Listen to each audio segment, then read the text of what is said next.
Are you looking to take your personal finances to the next level? Well, you're in the right place. Welcome to the Monday Money Tip Podcast, presented by I Was Broke, Now I'm Not, with your host, Joseph Sangle.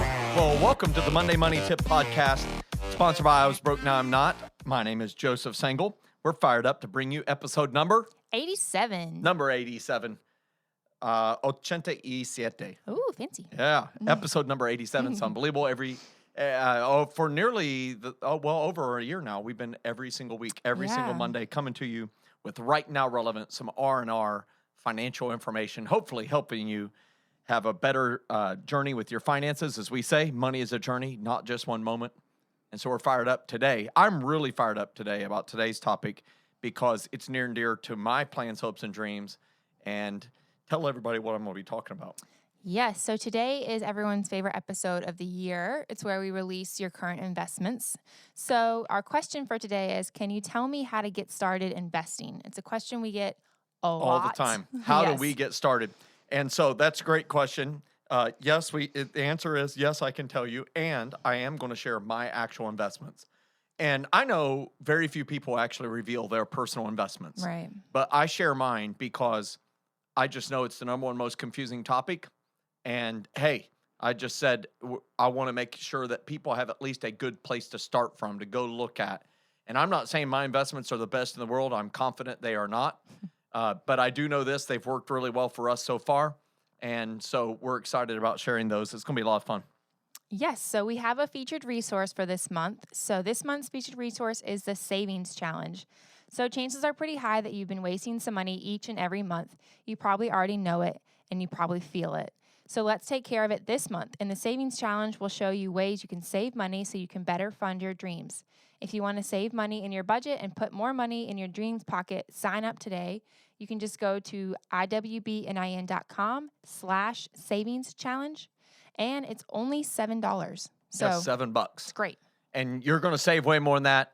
In fact, if you don't save $7, you can get your money back. Just email us and tell us that I went through all the 30-day challenge. It's 30-day challenge, right? This is 20. It's a 20-day challenge? Yep. Okay, it's a 20-day challenge, and every single day you're going to get a savings tip that can help you save money in your budget.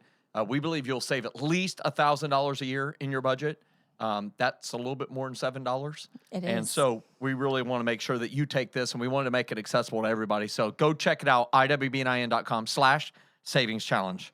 But now we're going to go to one of my favorite parts of the podcast. You know what time that is. Let's go. Now it's time to get caught up with our current money events. This portion of the podcast is sponsored by the Next Step section of the I Was Broke, Now I'm Not website. When you are looking to take your next step with your money, start here. All of your favorite banks, investing companies, and money-saving ideas are located right there. Just go to iwbnin.com and click on Next Steps. Yes, click on those next steps. They're very helpful. We're so excited to talk about your R&R, your right now relevant topic in the current money events section. So pumped to talk about special days. I love special days. Special days are awesome.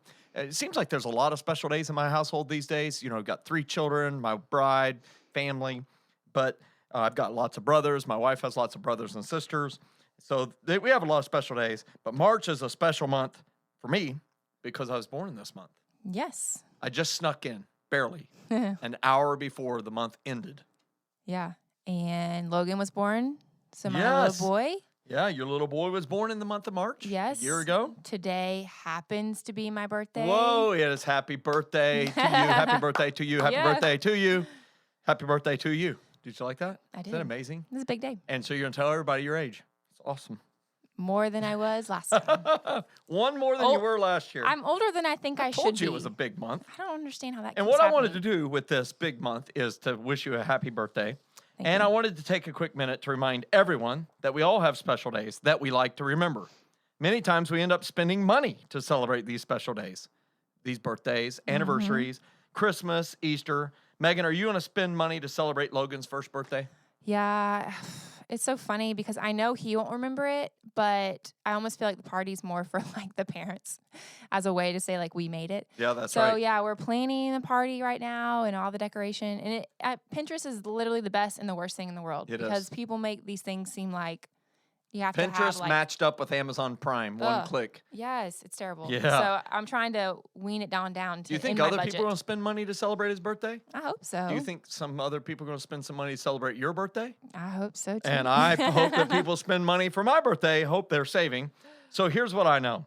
Someone is going to spend some money on a special day. Listen to this podcast. And my question is, have you planned for that special day? We did an episode not too long ago on known upcoming expenses, but I wanted to take right now to talk about this right now relevant information since it is both of our birthdays, both Megan and mine and her son and my mama's birthday, that we all, we want to be able to celebrate it. And a lot of times that celebration gets messed up because we didn't save to pay for it, so we end up financing it. Yeah. Or we choose not to finance it, we have no money, and it ends up becoming awkward. And so I encourage you to save for it. Use the known upcoming non-monthly expenses calculator to make those expenses an every paycheck expense. You will never regret saving for those type of expenses. Property taxes, that's one thing. We got to do that. But special days, that has that love thing that's connected to it, that we really like this person. We really want to be able to celebrate that moment. Yeah, and you mentioned it that we done an episode on it before, so we'll link that in the show notes. It was our last episode 86. Episode 86. That's awesome. Yeah, so we'll link that in the show notes. So in case you missed it, you can go back and listen to it and how to work that in. Yep. These are wonderful moments, these special days. And we want you to be able to truly celebrate every moment without the added worry of increasing your debt or being unable to do what you wish you could do. And so that's it for today's current money events section. Awesome. Well, we have a lot to cover in today's section, so we're going to get right to it. So the question, just to remind you, is can you tell me how to get started investing? Heck yes, as Napoleon Dynamite says. Heck yes. Plus, I'll do you one better. I'll tell you what I'm investing in. That's right. It's that time of year when I share my investments, review my prognostications from the previous year, see how right or wrong I was, and make new predictions for the coming year. And as I prepared for this episode, I asked my closest 5,000 friends on Facebook that what they wanted me to share on this episode. And man, did they ever ask some good questions. And in breaking news, I now have a public figure page. Ooh. Yeah. Congratulations. I can have more than 5,000 followers. I don't know what it is on Facebook when you have a public figure page. Oh, yeah. Yeah. So anyhow, we're just getting that fired up. It's awesome. But anyhow, we're going to talk about these different questions and share some of the questions that we had. Yes. So our first one, Ashton and Brandy both asked this one, but how to get started investing? Well, my answer is simple. I just encourage people to just get started. You know, open a trading account. That's how you can invest in stocks or mutual funds or ETFs. You can make it a Roth IRA or a regular IRA if the money is going to be used for retirement. I encourage you to go to schwab.com. I use schwab.com. I also like TD Ameritrade, but Schwab just bought them, so they will soon become Schwab. E-Trade, Scout Trade, all of them are good too, but I like schwab.com. And you can do it today. You're driving down the road right now, going to work Monday morning. You can do this before you start anything else at work. Go to schwab.com, open a trading account. If it's for retirement, a Roth IRA or a regular IRA. Transfer some money from your regular bank account. You can set up that account just like you set up any other transition from a bank account. They'll deposit 2 little amounts in there to verify you have access to both accounts, for security's sake, and get your money into one stock or mutual fund that you're interested in. Trust me, until you have your money in an investment, it is very challenging to learn about investing. Something about that heart being wherever our treasure is, as is mentioned in Matthew 6:21 by Jesus himself. And so when you get your treasure there, your heart will be there. You'll pay attention. Just get started. Awesome. All right. So our next question, another question, this came from Gary, and he said, I'd like to know your thoughts on ETFs versus the VTSAX. Like the VTSA, that's a hard one to say. VTSAX versus individual stock investing. Yeah, so to repeat what Megan just said. I don't know why you on need her to birthday, repeat it. I'd like to know your thoughts on ETFs like the VTSAX. That is a 5-letter ticker symbol for an ETF, an exchange-traded fund, versus individual stock investing. And my response is I believe that the majority of people should invest in ETFs like VTSAX or the VINIX, which is the one I'm invested in. at least until they have accrued at least $100,000 in their investments. That's a lot of money. It's a lot of money. I know some people might be wrecking their cars right now saying, Joe, 100,000 of what? Are you talking about dollars? Like if you're talking about leaves that fell in my yard in the springtime, then I got it. If you're talking about blades of grass, okay, maybe. $100,000. But I'm telling you, you keep listening to this stuff, you're going to have 100K. And the reason why is it's always acceptable to invest some of your money in your favorite stock and company just to share in that company's growth. But the reason I own lots of dollars worth of VINIX, which is similar to the VTSAX, they're an institutional 500 index fund. It mimics the S&P 500, 500 companies, Standard & Poor's, that represent America's economy. The reason I invest in that is it gives great diversity. And those funds provide instant diversification versus an individual stock, which is only in one single company stock. Right. So if one company goes broke in a 500 index fund, you lose what, 2% of your money, maybe? Yeah. You don't feel it as much. You don't feel that. And so it gives you that diversification, so you have to watch it like a hawk nonstop. Okay, so now let's talk about what changes you've made over the past year. Have you reduced or completely sold any stakes in certain stocks? Yes, I have sold some completely. I ditched Flower Foods. And the reason I ditched them is because I felt like I could deploy that money better elsewhere. Yeah. And I also got rid of Facebook and Microsoft. I had made substantial gains with those investments, and I decided to move away. They've went up some more since, but that's okay. I moved them into some different stocks that I think have more long-term potential, and so I got rid of them. I also reduced my holdings in Roku. I bought Roku at about $27 a share. It has went at times up to $150+ per share. I've heard you up and down the so hallway talking about I some literally Roku. have got my money out of this Yeah. thing about 4x and still have the same amount held in it. And so I reduced my numbers of shares, but the value of it is about the same as what I started with, which has been amazing. If every investment could go like Roku, we would all have a very Merry Christmas. All right, so that's good to know. What about new stocks? Have you purchased any new stocks or increased Have your I position? ever? Yeah. I've been on a spending spree. I don't know why, but I have. And so I've got new positions. I'm back into Ford Motor Company. I owned them until about 3 years ago. I've bought back in. I bought into Broadcom. That is in the 5G space, really. Pfizer, which is in the pharmaceutical space. Carnival Corporation and Delta Airlines. Those are travel related. And then Walgreens Boots Alliance, which is the weirdest name ever for That is Walgreens. weird. Yeah. And then Caterpillar and Berkshire Hathaway, the B shares. Yeah. And then also IBM. I'm back into IBM. And again, I like to hold most of mine for 5 years or longer, or at least keep them invested for 5 years or longer. I also increased my positions in Discover Financial Services and in 2 different 500 index funds, the SSGA S&P 500 Index Fund, SVSPX, and the Schwab S&P 500 Index Fund, SWPPX.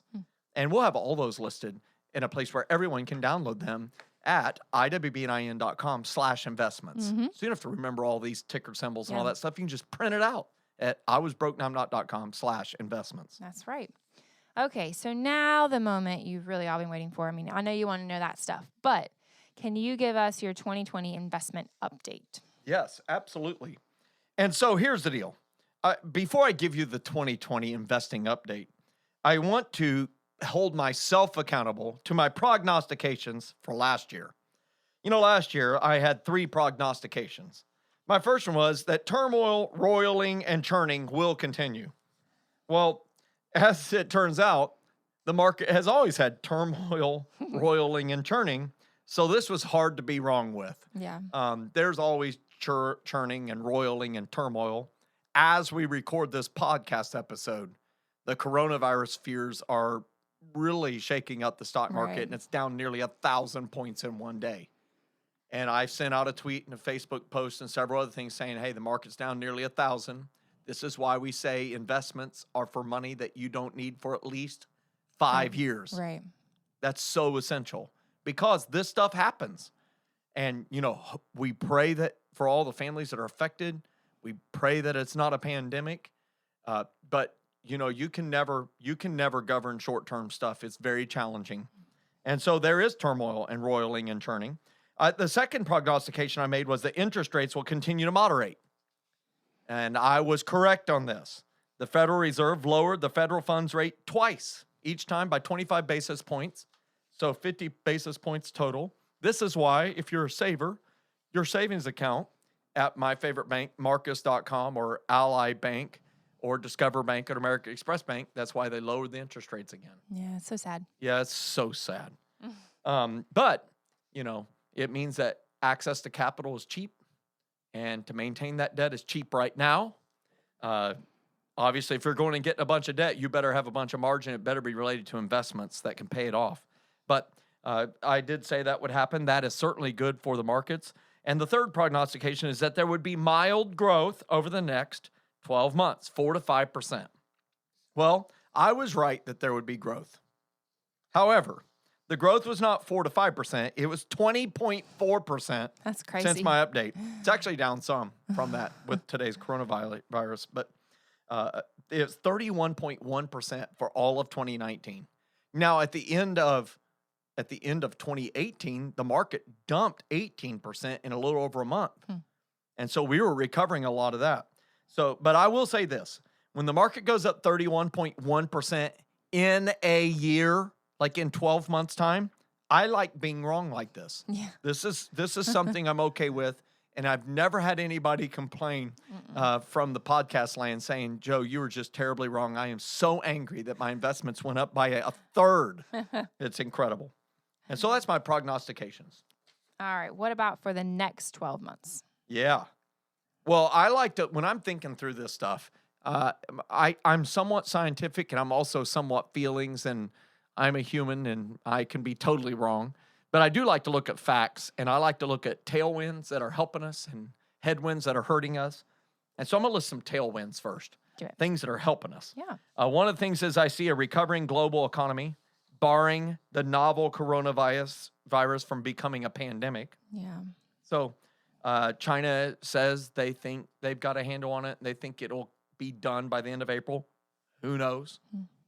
But we have a recovering global economy. We have increasing incomes. We have increased investment inflows as a result. People have money and they're contributing to retirement plans. That's more money, which means there's demand for investments. Number 3, there's favorable interest rates with little chance of rapid increase for the foreseeable future. So if you're looking to buy a house, interest rates are pretty low. And we're not going to go into all the details of that, but that actually supports higher prices because people don't ask how much does a house cost. They say, how much is the mortgage payment? Yeah. What is the mortgage? So that's super important. And then also, we have low inflation. So the cost of goods are still low. We have a China Phase 1 agreement, and the USMCA, the United States, Mexico, Canada agreement is in place, and that finally passed. And we have elimination of trading fees and commissions for common stock and many mutual funds. And we did an episode on, actually, it was one of the current money event sections. I just have to sing. I can't help it. You can't. But anyhow, we did an update on that fact that that's been eliminated entirely. Right. And I just saw the first article posted on it that said it has caused the number of trading transactions to explode like a volcano because there's no cost to transact in and out. And so that's super important to understand. It creates market efficiencies instead of barriers to investing. So I think all of those 7 things provide great tailwinds that can help us. But then, of course, we have to talk about headwinds. The opposite. Yes, opposite dates. Why don't you share a few of those that I've listed here? Yeah, so the first one would be the presidential election. So that's happening this year. So obviously the stock market hates and severely punishes uncertainty. So it's just, you never know. It could, the same thing happened with the last election. It could have gone down. It went up. People just never know. Yes. So the second one is high valuations. Valuations, Yep. high valuations.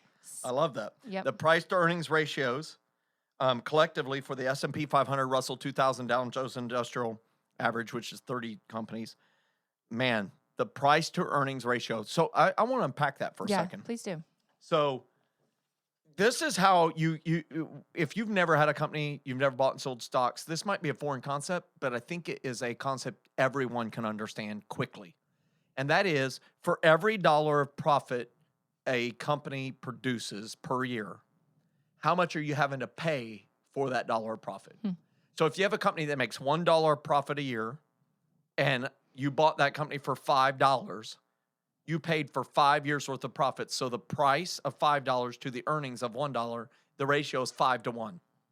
Does that make sense? Yeah, that makes sense. Okay. Yeah, that's good. So if you would you pay $5 for $1 profit? No. Maybe. It seems pretty good to me. If the long Takes term 5 years to get it yeah. back. If you think the company's going to grow, if you think it's a good company, you like the product, that sort of thing. All things taken consideration. But what if I told you I'd sell this company makes $1 profit a year, I'd sell it to you for $21? Huh.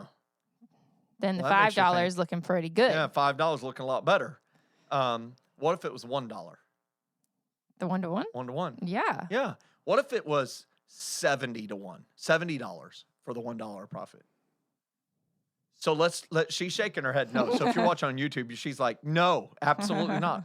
Well, that's where Amazon is right now. You're paying about $70 per dollar profit. Why would people pay so much? Because they know that Amazon is taking over the earth. Yeah, they are. And so they expect tremendous growth, and that long term, that they're actually paying way less than that per dollar of future profit. So it's all about thinking of the future, what you think. But the market right now is around $19.5 to $20 per dollar of profit. That's a collective market as a whole. And that is right where it's at when it's priced at maximum value. Right. And they're obviously believing there's future growth. Yeah. That's the only reason why people are paying that high.